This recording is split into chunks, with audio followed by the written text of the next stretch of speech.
सबसे पहले देखते हैं प्रश्न नंबर 1। इंफ्रास्ट्रक्चर आज टॉपिक है और इंफ्रास्ट्रक्चर डेवलप करने के लिए जो मॉडल जनरली इस्तेमाल किया जाता है उसे हम लोग आजकल समय में जो देश के अंदर एक मॉडल चल रहा है that is public private partnership, है ना। तो पब्लिक प्राइवेट पार्टनरशिप के अंतर्गत कई सारे मॉडल होते हैं। एक बार आप नजर डालें तो मैं यहाँ पर आपको बता देता हूँ कि ट्रिपल पी मॉडल क्या है। ट्रिपल पी के अंतर्गत एक कॉन्ट्रैक्ट होता है between government and private sector. Private sector है ना, सरकार और निजी क्षेत्र के बीच एक समझौता, ठीक है। और उसी समझौते के तहत किसी भी प्रोजेक्ट को ये लोग डेवलप करते हैं, ठीक है। तो इसमें कई सारे मॉडल होते हैं जो आगे हम मॉडल पढ़ेंगे, जैसे बोट मॉडल है, बोल्ट मॉडल है, बूट मॉडल है, ईपीसी मॉडल है, हम मॉडल है ना। तो दीज आर द मॉडल जो हमें, इसमें एक मॉडल और है एलडीओ मॉडल। तो इन मॉडल्स के तहत ही हमारे देश के अंदर इंफ्रास्ट्रक्चर को डेवलप किया जाता है। आप एग्जांपल लीजिए, जैसे नेशनल हाईवे बनाने हैं तो उतना पैसा तो सरकार के पास होगा नहीं ना, और सरकार के पास अगर उतना पैसा नहीं होगा तो फिर कैसे बनेगा नेशनल? हजारों करोड़ रुपए चाहिए। तो इसमें ये काम हो सकता है कि कुछ पैसा प्राइवेट सेक्टर के लोगों से लगवा लिया जाए और बाद में उन्हें धीरे धीरे करके वो पैसा वापस कर दिया जाए। ये एक बेटर तरीका हो सकता है। Good morning Bhavana, good morning Chandrakala, good morning Amit, good morning everyone. या फिर पोर्ट इंफ्रास्ट्रक्चर अगर आपने बनाना है तो उसके लिए भी कहां से लाओगे पैसा? पोर्ट के साथ साथ एयरपोर्ट इंफ्रा बनाना है ना, गवर्नमेंट बिल्डिंग्स बनानी है, पैसा नहीं है सरकार के पास। तो यहां पर फिर ट्रिपल पी मॉडल फंक्शन करता है, वो सरकार को मदद पहुंचाता है। ठीक है शैलेंद्र बेटा, गुड मॉर्निंग। ठीक है, तो वही आज हम पढ़ने वाले हैं कि ट्रिपल बी मॉडल से किस तरीके से चीजें बनती हैं। देखिए, with reference to infrastructure development models in India, consider the following statements. Bharat में बुनियादी संरचना के विकास मॉडल के संदर्भ में निम्नलिखित कथनों पर विचार कीजिए। नमस्ते बेटा, नमस्ते, करिए विचार।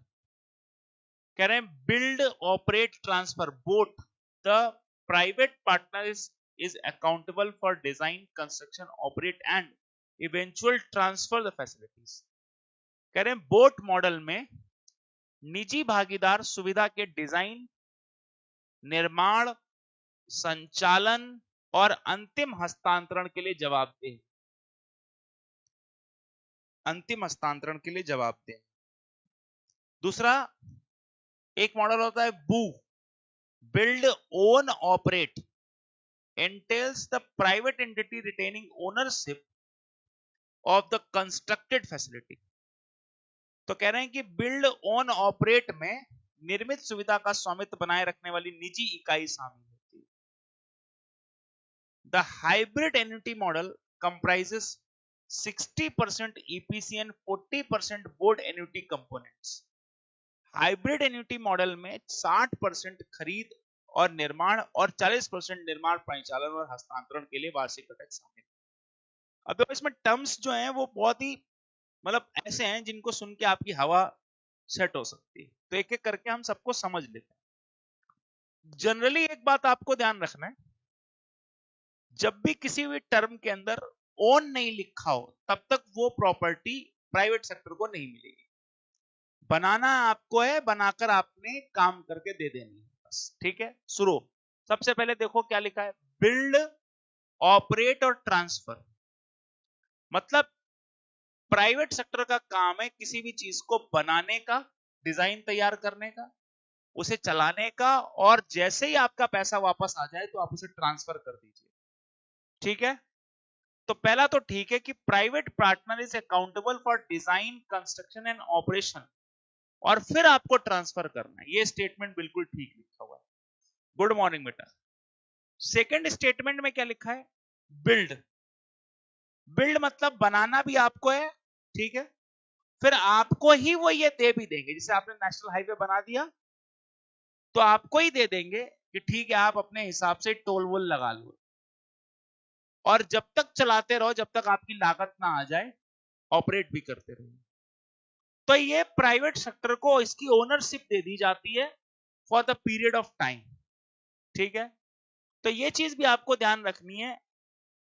ये दोनों सही हो गए, लेकिन आपको ध्यान रखना है कि इन दोनों केसेस में फाइनेंस का जुगाड़ प्राइवेट सेक्टर को ही करना, पैसा प्राइवेट सेक्टर।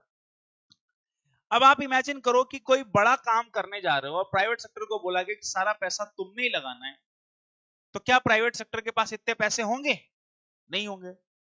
तो प्राइवेट सेक्टर गवर्नमेंट को ये कह सकती है कि देखो जी एक काम करो, आप कोई भी प्रोजेक्ट अगर हमें चलाना है, जैसे हमने एक सड़क बनानी है, तो इस सड़क बनाने के लिए हमें बहुत से इंजीनियर बुलाने पड़ेंगे, बहुत मटेरियल खरीदना पड़ेगा, और बहुत सारे लेबर चाहिए कंस्ट्रक्शन के लिए।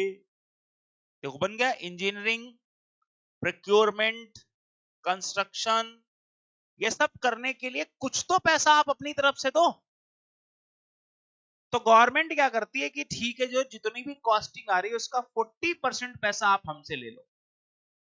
100 रुपए का बन रहा है तो 40% ले लो, सो दैट आप इंजीनियर्स को बुला सको, मटेरियल लगा सको और कंस्ट्रक्शन कर सको। 40%। बाकी का जो आपका 60% बच गया वो हम आपको एनुअली देंगे, हर साल थोड़ा थोड़ा पैसा करके देते रहेंगे। तो एनुअली देंगे तो इसका मतलब है कि आप बना लो, ऑपरेट करो और ट्रांसफर कर देना मुझे। जैसे मैं आपके 60% पैसे चुका दूं, सरकार ने ये कहा। तो ये हो गया ना एन्यूटी। अब यहां पर क्या लिखा है? हाइब्रिड एन्यूटी मॉडल में ईपीसी 60%, 60 नहीं 40%। मैंने अभी लिखा कि शुरुआत में सरकार 40 देगी और कितना बच जाएगा? 60 बच जाए, 40 बच जाएगा। ऐसा नहीं, 40 देगी तो आपका बच जाएगा 60। तो 60 बाद में देगी, ईयर टू ईयर, हर साल देगी आप। तो 60 ऐसे, ठीक है। तो so that we can say this कि पहला सही है, दूसरा सही है, तीसरा सही नहीं है। Third is not right. Third में क्या होना चाहिए कि भैया स्टार्टिंग में आपको 40% मिलेगा और बाद में जो बच गया वहां पर मिलेगा 60% ईयर टू ईयर। तो 1 and 2 इज करेक्ट आंसर। तो we will go with the B. B सही हो जाएगा। नेक्स्ट देखो, इसमें जो लिखे हैं वर्ड्स उनका वर्ड टू वर्ड मीनिंग निकालिए तो आप आंसर आसानी से कर लोगे। क्या लिखा है? बिल्ड मतलब बनाने की बात कर रहा है। Operate, lease, transfer. कह रहा है बिल्ड भी करना है, ऑपरेट भी करना है, लीज भी करना है और ट्रांसफर कर देना है। मतलब जैसे एक हवाई अड्डा है, तो हवाई अड्डा कभी भी प्राइवेट आदमी का तो नहीं हो सकता, प्राइवेट ग्रुप का भी नहीं हो सकता। हो सकता है? नहीं हो सकता। तो हवाई अड्डा कैसे काम करेगा पता है? सरकार कहेगी तुम बनाओ, ऑपरेट भी करो, चलाओ भी तुम ही, लेकिन ये तुम मालिक नहीं हो इसके, ये हमने तुम्हें लीज पर दिया है, चलाने के बाद जब थक जाना तो हमें वापस कर देना। क्वेश्चन क्या है देखो जरा। Build, operate, lease, transfer involves the government leasing a facility from a private entity. कह रहे हैं कि बोल्ट मॉडल में सरकार एक निजी इकाई से सुविधा या जो भी योजना, सुविधा का मतलब यहां प्रोजेक्ट से है, प्रोजेक्ट पट्टे पर लेती है। लीज पर लेती, किराए पर लेती है, सरकार लेती है, कह रहे हैं। दूसरा, design build finance operate transfer, BDBFOT model places all project responsible on the government. कह रहे हैं डिजाइन करना और कंस्ट्रक्शन करना, वित्त करना, परिचालन करना, हस्तांतरण, मॉडल, सभी परियोजना उत्तरदायित्वों को सरकार पर डालता है। ये सब काम सरकार को करना पड़ेगा, ये कह रहे हैं DBFOT के तहत। तीसरा कह रहे हैं कि लीज डेवलप और ऑपरेट, LDO मेनली इन्वॉल्व करता है प्राइवेट ओनरशिप को to develop a new infrastructure. कह रहा है कि कुछ नया बनाना है तो LDO के तहत प्राइवेट सेक्टर, नव विकसित बुनियादी संरचना का निजी स्वामित्व शामिल है। यानी कि LDO में मालिक जो होगा वो प्राइवेट सेक्टर होगा, ये बात कही गई। जरा देखिए, देखो भाई, मैं एक एक करके गलतियां निकालता हूं, आप ध्यान से सुनो। क्या कह रहा, बिल्ड ऑपरेट लीज, लीज सरकार देती है ना, बोलो, तो प्राइवेट एंटिटी से क्यों लेगी? सरकार तो देगी प्राइवेट एंटिटी को कि भाई तुम किराए पर ले लो, है कि नहीं? तो कोई चीज जैसे हवाई अड्डा बनाना है, किराए पर ले लो, तो बिल्ड करो, ऑपरेट करो और हमें किराया देता रहना और चलाते रहो। तो इसलिए प्राइवेट सेक्टर नहीं होगा, प्राइवेट सेक्टर को देती है वो, ठीक है, यस। दूसरा, डिजाइन करना है, बिल्ड करना, फाइनेंस करना, ऑपरेट करना और ट्रांसफर करना। ट्रांसफर का मतलब ही क्या है कि यहां जहां ट्रांसफर लिखा हो, इसका मतलब ये प्राइवेट से जाएगी चीज निकलकर गवर्नमेंट के पास। और क्या कह रहा है, ये सारी चीजें सरकार से बिलोंग करती नहीं, ये सारी चीजें प्राइवेट सेक्टर को बिलोंग करती, प्राइवेट सेक्टर सरकार को देगा, ये चीज है, ठीक है। थर्ड स्टेटमेंट, लीज करना, डेवलप करना, ऑपरेट करना mainly involves private sector, private ownership. देखो जी, अब यहां पर ओनरशिप की बात कर दी कि प्राइवेट को ओनरशिप क्यों रहेगी भाई? क्योंकि यहां तो ओन लिखा ही नहीं है, क्या लिखा, लीज लेना। तो यानी कि सरकार से लिया होगा इन्होंने, तो सरकार से लेंगे तो लीज हो गया, फिर डेवलप करिए, फिर ऑपरेट करिए, तो ये गलत हो गया। तो सो दैट यहां पर सारे ही गलत हो गए, ये चीज ध्यान रखना। करेक्शन कैसे करिए आप इसमें, क्या क्या करेक्शन करेंगे? ये गलत है, फ्रॉम प्राइवेट नहीं होना चाहिए, government leasing a facility to private होना चाहिए, ठीक है, प्राइवेट। DBFO के अंतर्गत सारे project responsibilities on private sector होगा, गवर्नमेंट नहीं होगा, प्राइवेट सेक्टर होगा। LDO के अंदर जो डेवलपमेंट है वो प्राइवेट ओनरशिप नहीं होती, गवर्नमेंट ओनरशिप होती है, इसलिए ये तीनों ही गलत हो गए। अब आपको क्लियर हो गया होगा, तो so we will go with the C D के साथ जाएंगे, ठीक है। चलिए नेक्स्ट क्वेश्चन देखिए, EPC engineering procurement and construction necessitate private entities to oversee toll collection and road ownership। क्या कह रहा है, रोड ओनरशिप, अच्छा जी। Build operate transfer always leads to ownership transfer back to the public sector, अच्छा जी। Build, own, operate often involves mutually agreed goods and services purchased by the public sector। हाँ जी,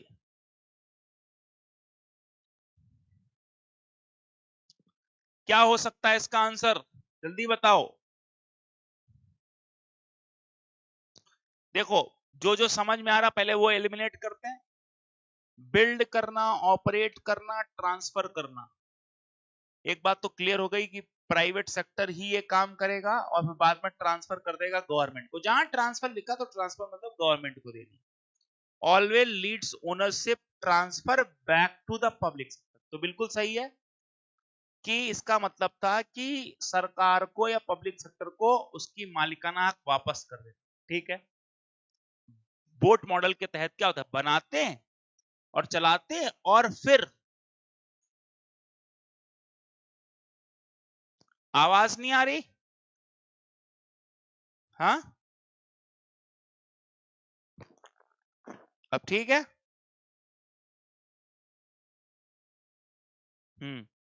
okay, अब जरा यहां पर आप देखो, बिल्ड ओन ऑपरेट, ओन करना है मतलब प्राइवेट सेक्टर बनाएगा और कुछ समय के लिए अपने पास रखेगा और फिर कुछ समय के लिए चलाएगा, फिर देगा। Often involves mutually agreed goods and services purchased by public sector. तो यहां पर कह रहे हैं कि अक्सर सार्वजनिक क्षेत्र द्वारा यह बात के लिए सहमत होते हैं कि वो वस्तुओं और सेवाओं की खरीद सम्मिलित होती है। तो ये स्टेटमेंट भी बिल्कुल करेक्ट है कि बिल्ड ओन ऑपरेट में involves mutually agreed goods and services purchase by public sector. तो ये स्टेटमेंट भी हमने थर्ड वाला जो है सही रखना। अब आते हैं पहले स्टेटमेंट। पहला स्टेटमेंट क्या कह रहा है कि EPC, engineering procurement and construction, इसमें बेटा कहीं भी ऑपरेट नहीं लिखा है, इसीलिए टोल कलेक्शन तो ऑपरेशन का हिस्सा हुआ, तो टोल कलेक्शन नहीं आएगा क्योंकि टोल कलेक्शन फिर गवर्नमेंट करेगी, क्योंकि आपको केवल किस लिए बुलाया गया है, आपको केवल इंजीनियरिंग के लिए बुलाया गया है, खरीद के लिए बुलाया गया है, प्रोक्योरमेंट के लिए, कंस्ट्रक्शन के लिए बुलाया गया है कि वो काम करिए जाइए, चला हम लेंगे, है ना। तो 2 और 3 सही है, इसमें पहला सही नहीं है क्योंकि ईपीसी मॉडल में आपको देख रेख नहीं करनी है निजी संस्थाओं को, तो सो दैट बी इसका सही जवाब हो जाएगा। नेक्स्ट आओ जरा देखते हैं, वाह क्या सवाल है, बहुत बड़ा सवाल है, इसको पढ़िए, बताइए जरा पढ़कर। हाँ जी, क्वेश्चन देखेंगे। इंप्लीमेंटिंग विवेक देवराय कमिटीज, कह रहे हैं विवेक देवराय नाम की कमेटी थी। Suggestion to rationalize fare structure and subsidies in the railway aims to enhance the competitiveness of freight tariff, potentially shifting modal share from road to rail transport। क्या कह रहे हैं, रेलवे में किराया संरचनाओं और सब्सिडी को तर्क संगत बनाने के लिए, यानी किराए को थोड़ा लॉजिकल बनाना है, सब्सिडी को लॉजिकल बनाना है, विवेक देवराय समिति के द्वारा सुझाव को लागू करने का उद्देश्य से माल ढुलाई शुल्क की प्रतिस्पर्धात्मकता को बढ़ाना है। यानी कि जो माल ढुलाई है, हमें यहां पर कंपेयर करना पड़ेगा कि सड़कों पर कैसा चल रहा है, फिर उनकी तुलना में हमें घटाता और बढ़ाता रहना पड़ेगा।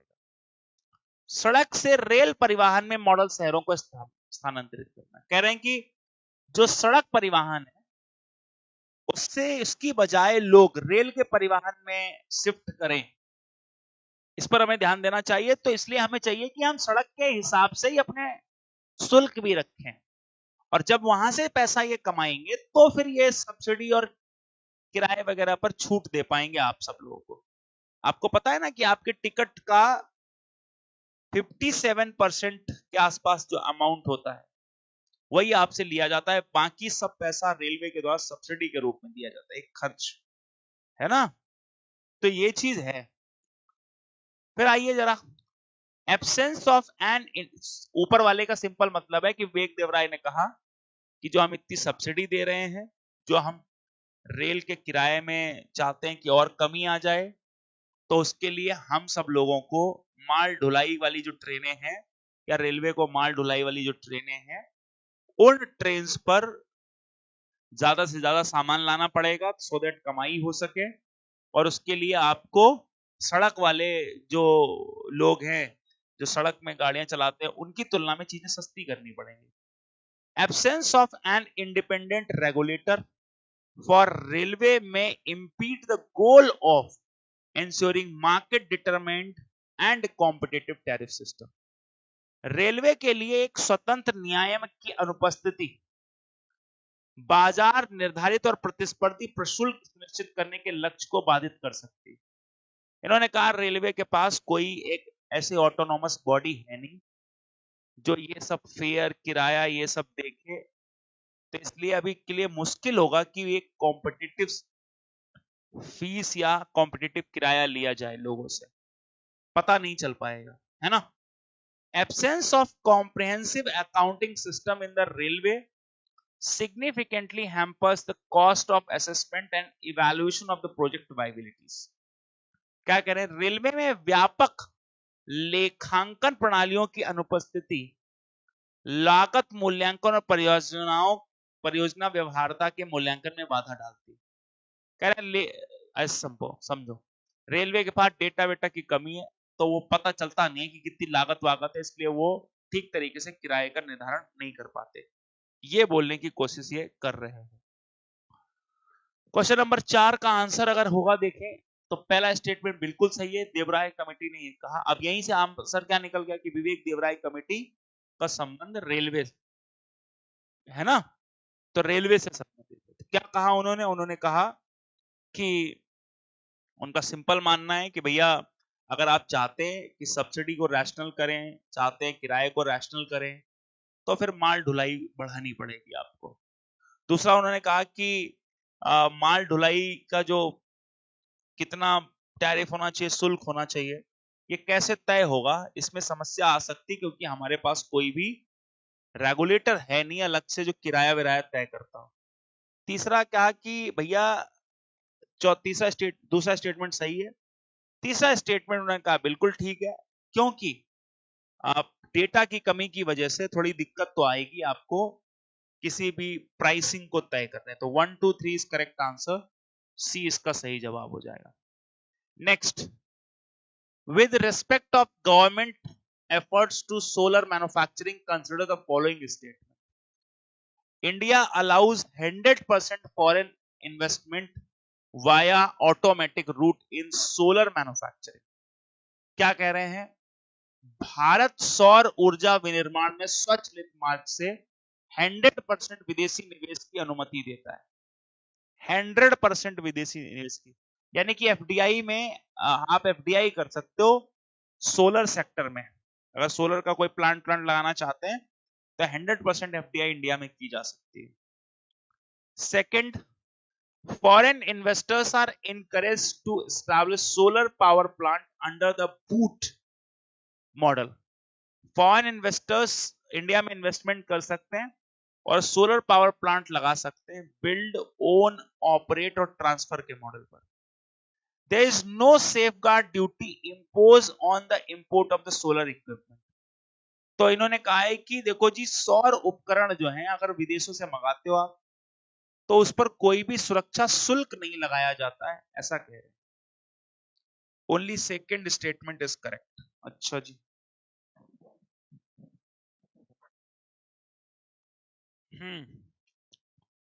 जल्दी बताइए, पहले स्टेटमेंट में गड़बड़ी है कुछ? कितनी अलाउ है भाई एफडीआई इंडिया में सोलर सेक्टर के लिए, बताएं बतावें, एफडीआई कितनी अलाउ है इंडिया में?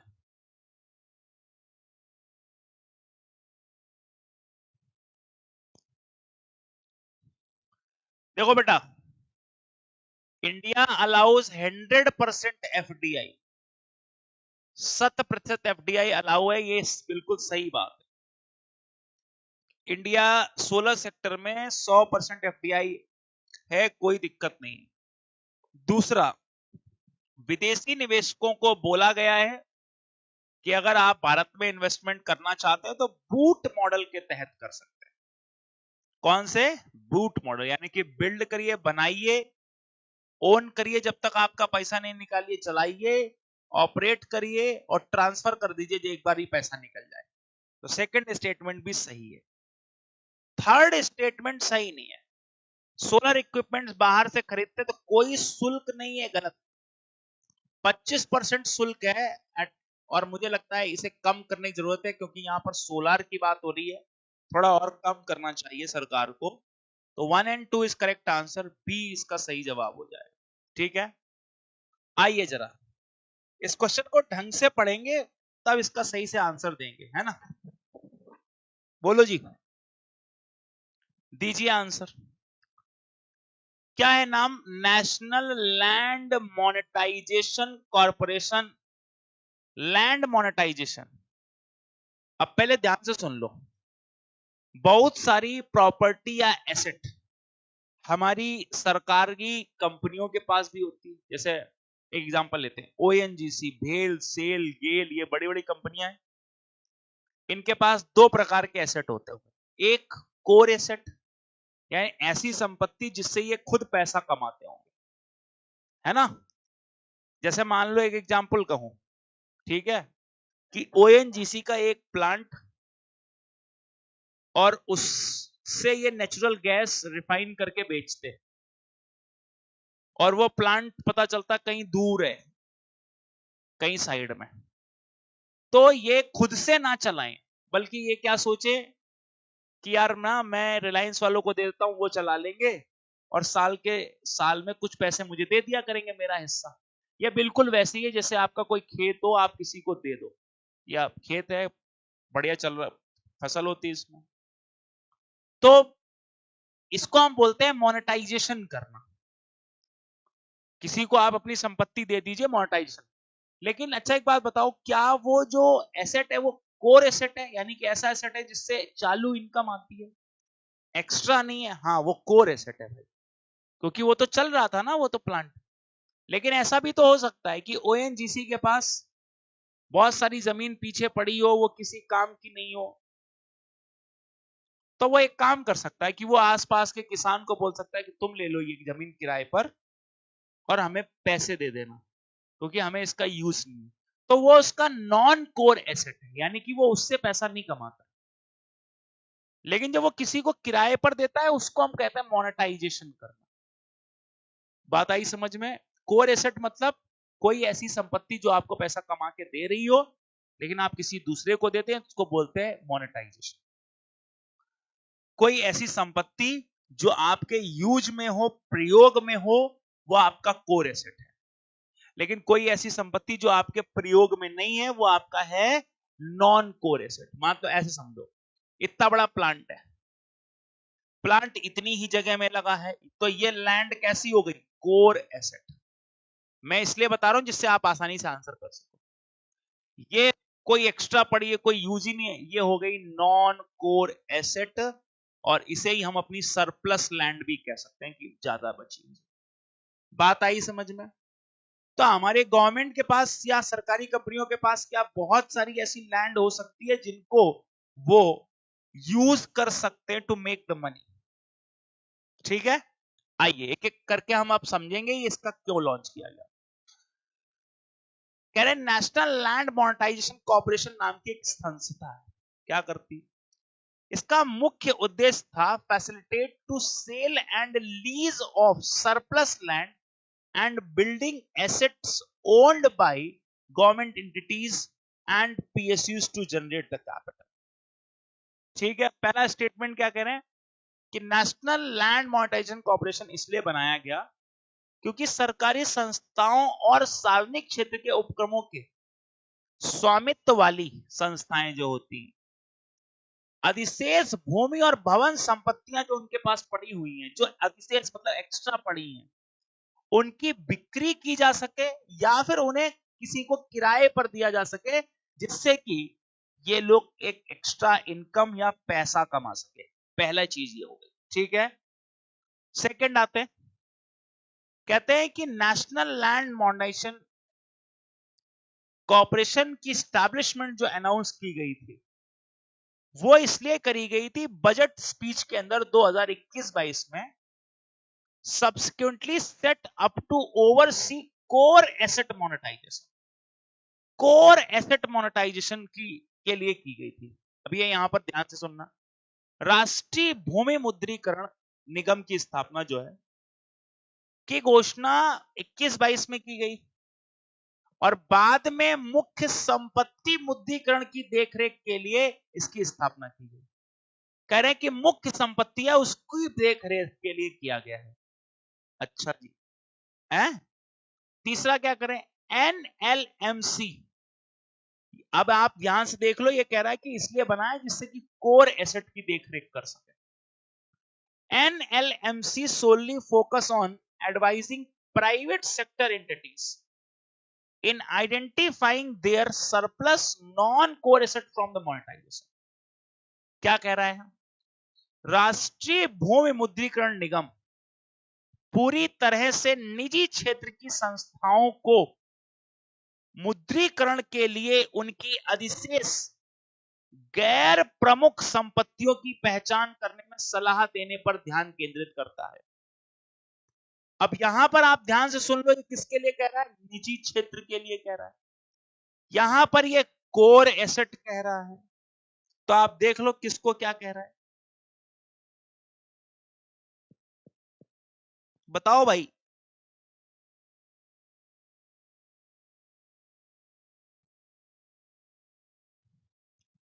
छठवें का क्या होना चाहिए, बी होना चाहिए।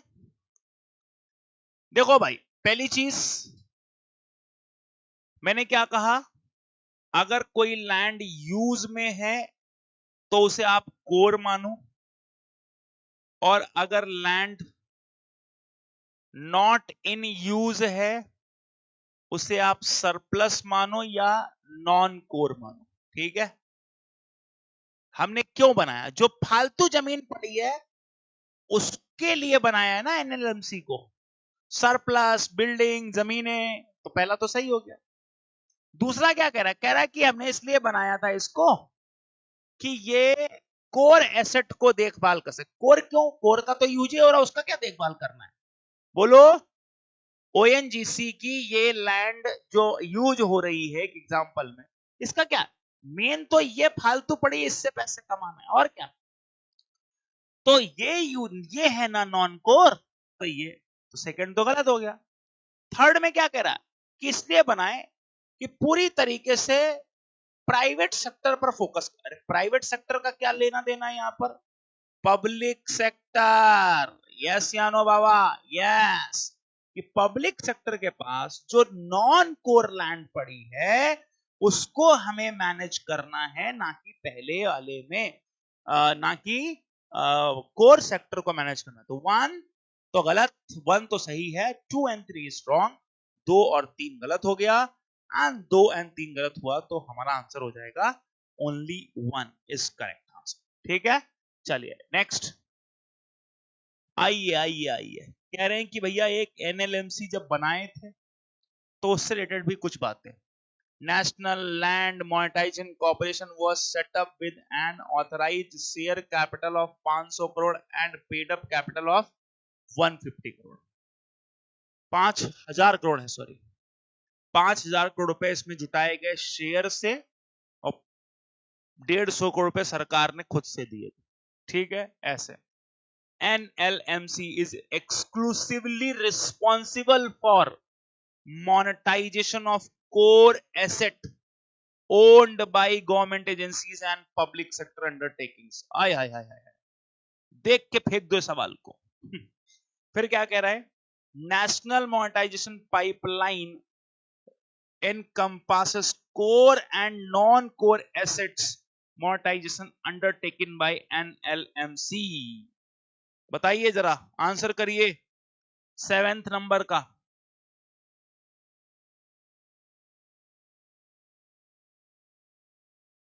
हम्म,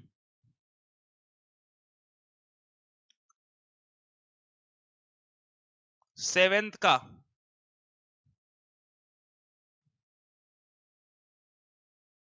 करो आंसर फटाफट। 7th का क्या होना चाहिए, only second statement is correct. अच्छा बेटा, भावना गुजिया दिमाग पे चढ़ गई है। अरे तुम लोगों ने गुजिया उजिया खा ली है सब मस्त एकदम, बताओ। घर वाले क्या बोल रहे हैं कि खाओ, कोई दिक्कत नहीं है, अपने घर समझ के खाओ, ऐसा बोल रहे हैं कि नहीं बोल रहे? कोई दिक्कत तो नहीं आ रही है?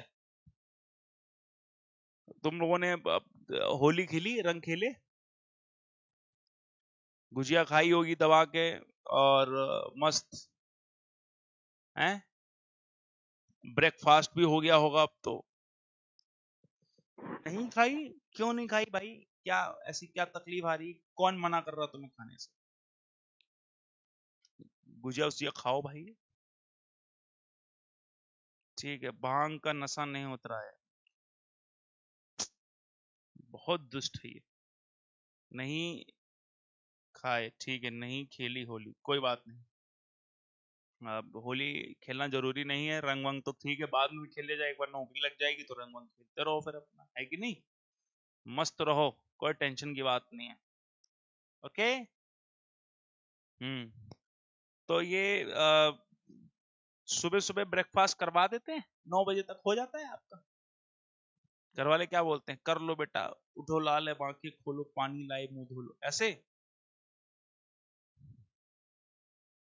चलो जी, देखिए भाई, पहली बात तो बिल्कुल सही है कि नेशनल लैंड मोनेटाइजेशन कॉर्पोरेशन को बनाने के लिए 5,000 करोड़ की शेयर कैपिटल थी और 1,500 की पेड अप कैपिटल थी, इससे ये बना संस्था। ठीक है। दूसरा, यहाँ पर एनएलएमसी भैया, बार बार मैं आपसे कह रहा हूं, मुख्य नहीं, कोर नहीं, नॉन कोर, यानी कि जिनका प्रयोग नहीं हो रहा, उस संपत्ति के लिए बनाया था हम, उस संपत्ति के लिए बनाया था हमने। ठीक है। नहीं किया ब्रेकफास्ट तो क्लास के बाद कर लेना, ऐसा क्या हो गया? ब्रेकफास्ट ही तो है, हैं? और कौन सा तुम अमेरिका जाके करते हो? वो तो यही नीचे मिल जाएगा तुम्हें ब्रेकफास्ट, अगर आप खुद से नहीं बनाते होंगे तो। चलिए, नेशनल मोनेटाइजेशन पाइपलाइन क्या होता है, जरा इसको ध्यान से देखिए, मैं आपको दिखाता हूं, है ना। नेशनल मोनेटाइजेशन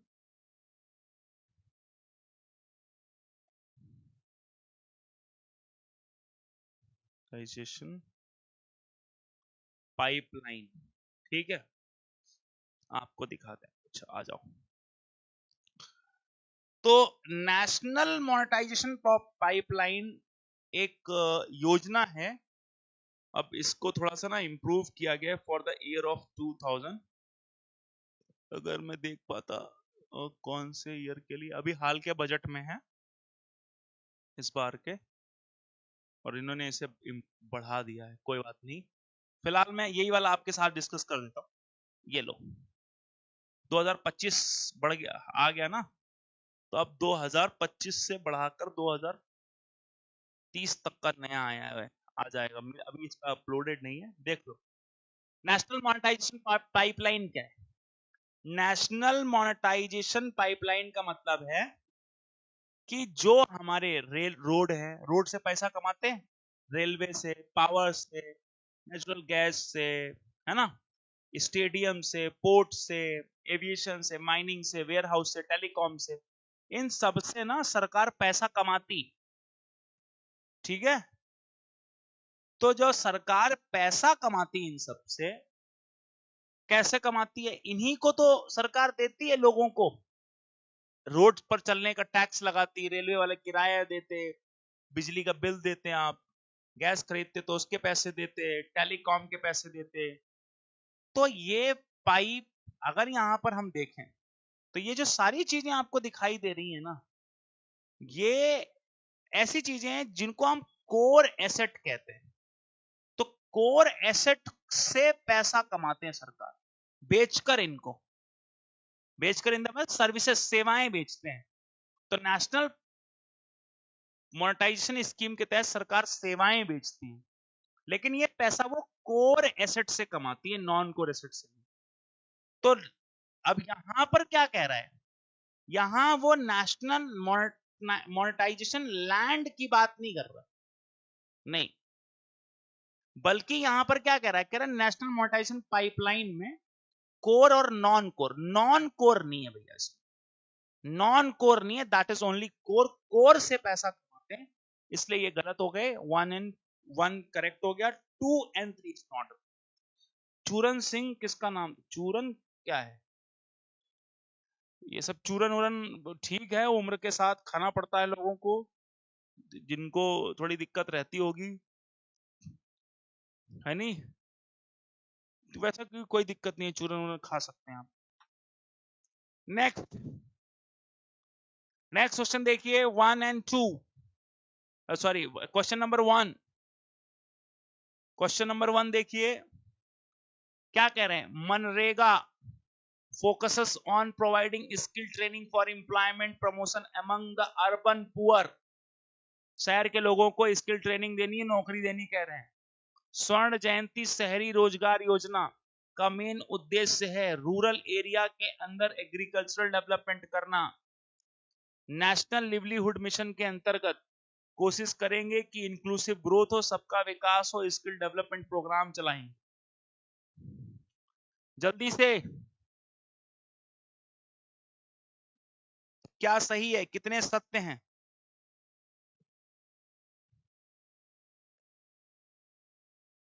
बी होगा ना 7? अच्छा 7 में क्या कर दिया मैंने?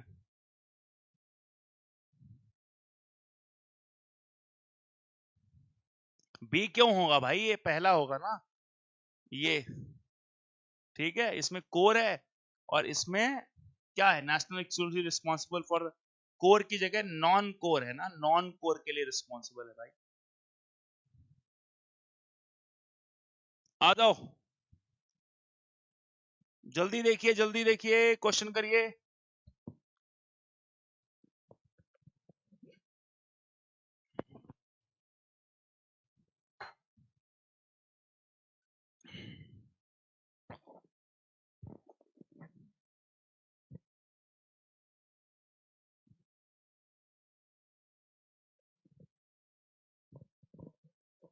हाँ भाई देखो जी, पहले का ऑप्शन देखिए। अरे ये तो गलत नहीं होना चाहिए था। देखो बेटा, मनरेगा अर्बन पुअर्स के लिए नहीं है, रूरल पुअर्स के लिए है, ठीक है, तो इसलिए गलत हो। स्वर्ण जयंती शहरी लिखा है, शहरी मतलब शहर, तो रूरल के लिए नहीं है बल्कि अर्बन के लिए है, तो ये भी गलत हो गया। नेशनल लिवलीहुड मिशन ये बिल्कुल सही है, क्योंकि ये इसलिए चलाया गया था कि गांव एरिया के अंदर लोगों का स्किल डेवलपमेंट हो, विकास हो, फाइनेंसिंग वगैरह दी जा सके और उससे तरक्की आए। तो इसका आंसर हो गया ए। ये तो बहुत ही हल्का सवाल था, इसको कैसे गलत कर दिया भाई? First and second statement is wrong. Yes, आपको टेक्नोलॉजी से संबंधित यहां पर कुछ सवाल पूछ रहे हैं, देखिए। Digital India programme focuses solely on improving digital infrastructure without any focus on e governance.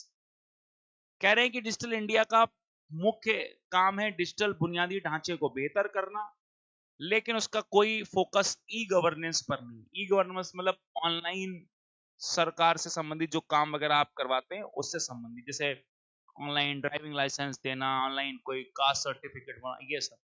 नीति Aayog led Atal innovation mission aims to fostering innovation and entrepreneurship among the India's youth. कह रहे नीति आयोग के नेतृत्व में अटल नवाचार मिशन चलाया गया, जिसका मुख्य उद्देश्य था हमारे बच्चों में, युवाओं में उद्यमशीलता और नवाचार लाना। Ministry of skill development and entrepreneurship ने सेतु नाम का एक self employment talent utilisation programme launch किया। एम्फेसिस है उसका कि skill development for government employment opportunities. भाई बताओ।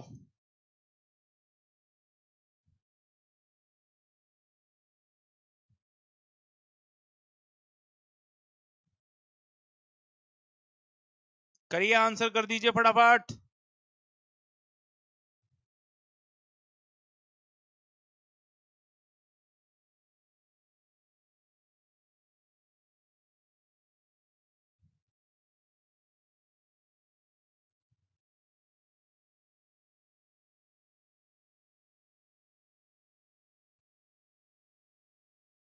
करें, बी आंसर दिया है सेकंड का,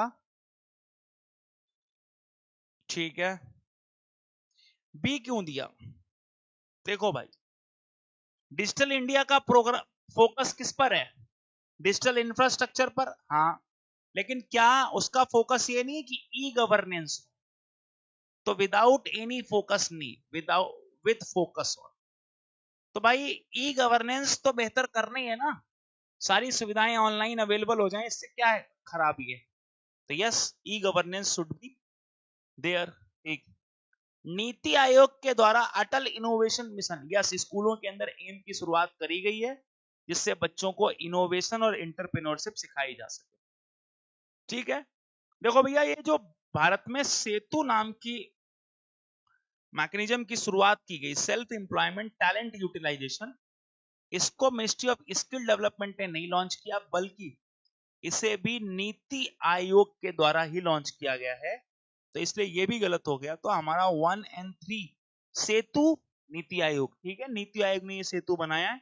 सेकंड इज करेक्ट आंसर, तो दूसरा सही हो गया। तो we will go with the A option, A के साथ हम जाएंगे। ठीक है, चलिए नेक्स्ट, समावेशी विकास से संबंधित स्टेटमेंट देखिए। देखिए क्या कह रहे हैं, प्रधानमंत्री कृषि सिंचाई योजना का उद्देश्य सूक्ष्म सिंचाई और जल ग्रहण को विकास देना है, विकास को बढ़ावा देना। पीएम कृषि सिंचाई योजना aims to enhancing micro irrigation and watershed development.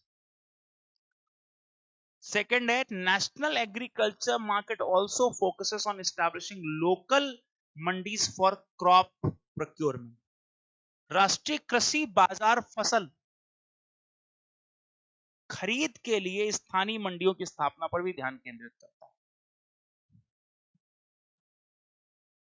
ठीक है, थर्ड है, नेशनल फूड सिक्योरिटी एक्ट का मेन पर्पज है लैंड कंसोलिडेशन करना और क्रॉप डाइवर्सिफिकेशन करना।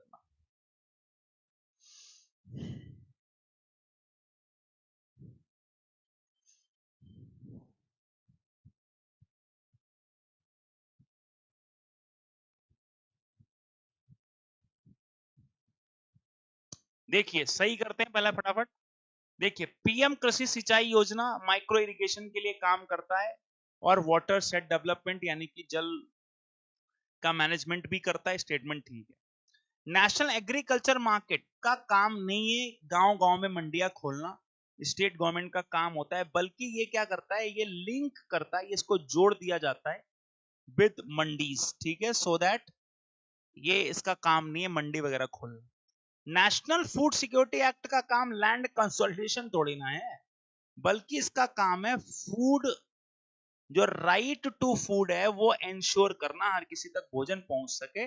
इसलिए इसको लेकर आए थे, ना कि मंडी खोलने और ये सब करने के लिए। तो one is correct, only one is correct.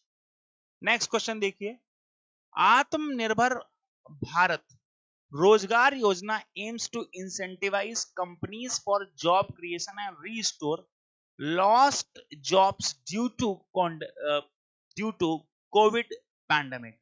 क्या कह रहे हैं, आत्मनिर्भर भारत रोजगार योजना का उद्देश्य कंपनियों का रोजगार सृजन के लिए प्रोत्साहित करना और कोविड 19 महामारी के दौरान खोई नौकरियों को बहाल कराना है, मतलब आसानी से नौकरियां मिल जाए, इसलिए ये योजना लॉन्च करी। National career service is a project focuses solely on providing vocational advice and information on the skill development courses. National career services परियोजना केवल सलाह और कौशल विकास पाठ्यक्रमों पर जानकारी देने पर ध्यान केंद्रित करता है, यानी कि भविष्य में तुम्हें क्या करना है अगर ये पूछना है तो एनसीएस वाले बता देंगे कि कैसे कैसे उसका सिलेबस क्या है, क्या हो, क्या क्या करो तो ऐसा लाइफ में आगे।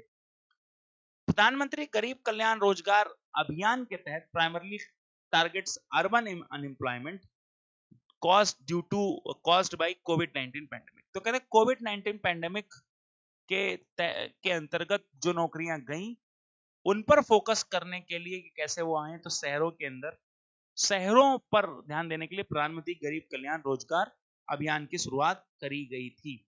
हाँ जी,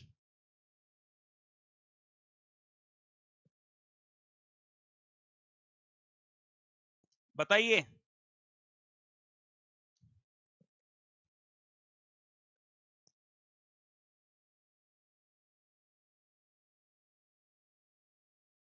सर और कोई क्लास चलेगी क्या इस प्लेटफॉर्म पे एमसीक्यू की? इसके बाद बेटा साइंस चलेगी।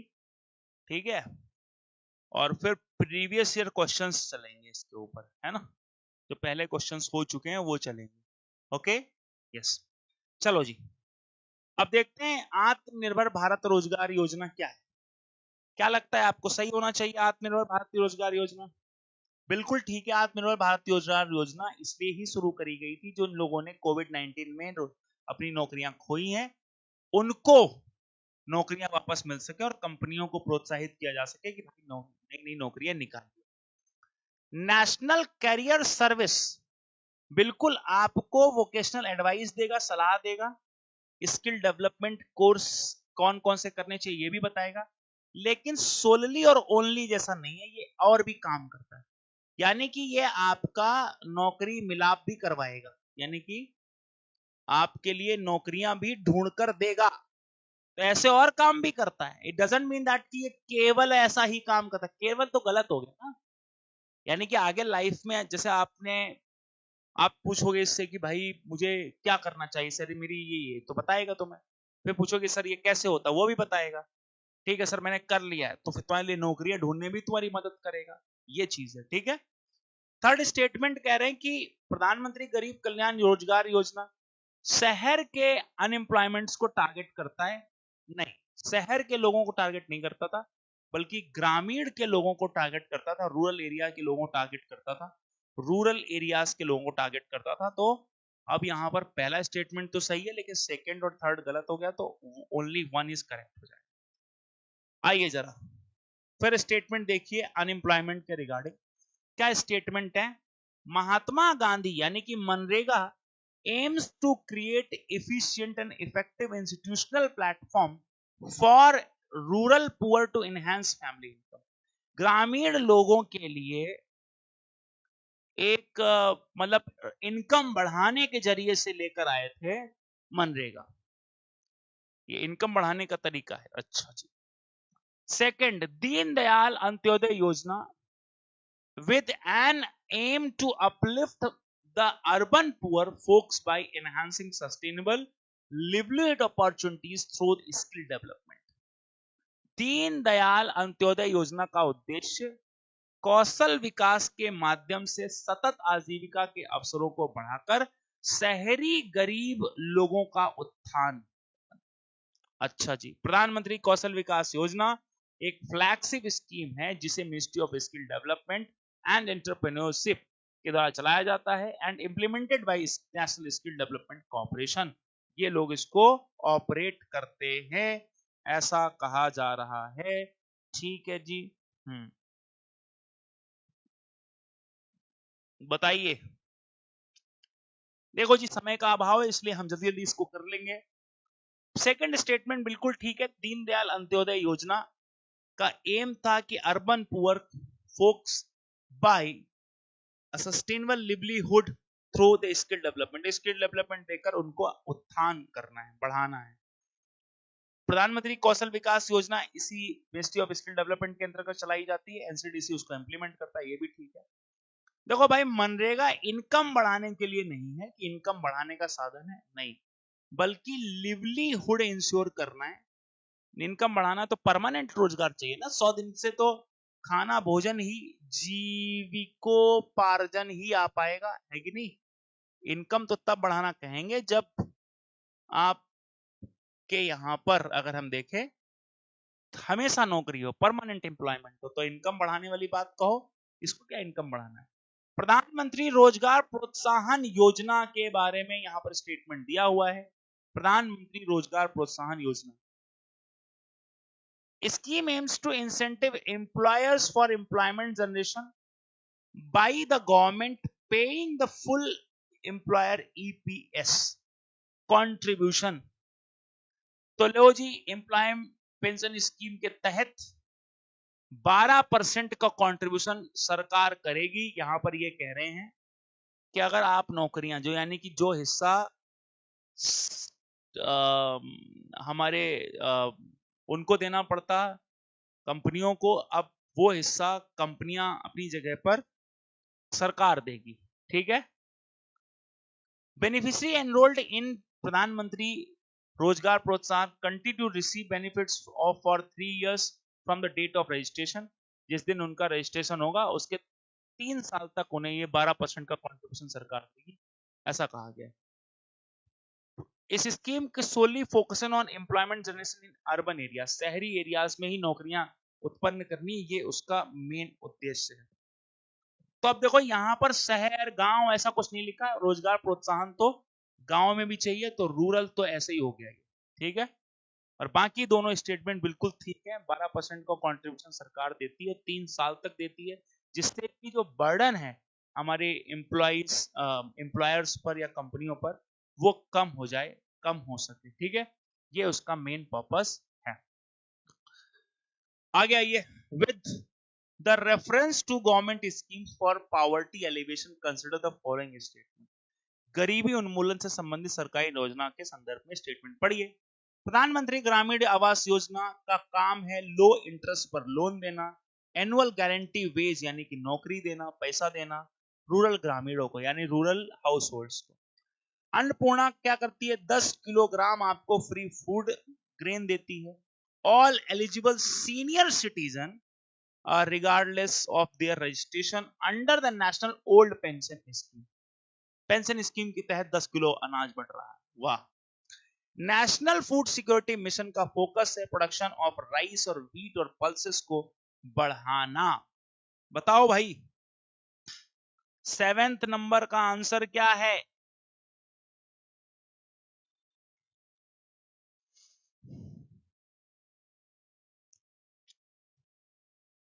देखो भाई, आप सबको पता है नेशनल फूड सिक्योरिटी एक्ट के तहत चावल, गेहूं, दाल ये सब तो मिलती है, तो तब ना मिल पाएगी जब उत्पादन बढ़ेगा। तो स्टेटमेंट सही है।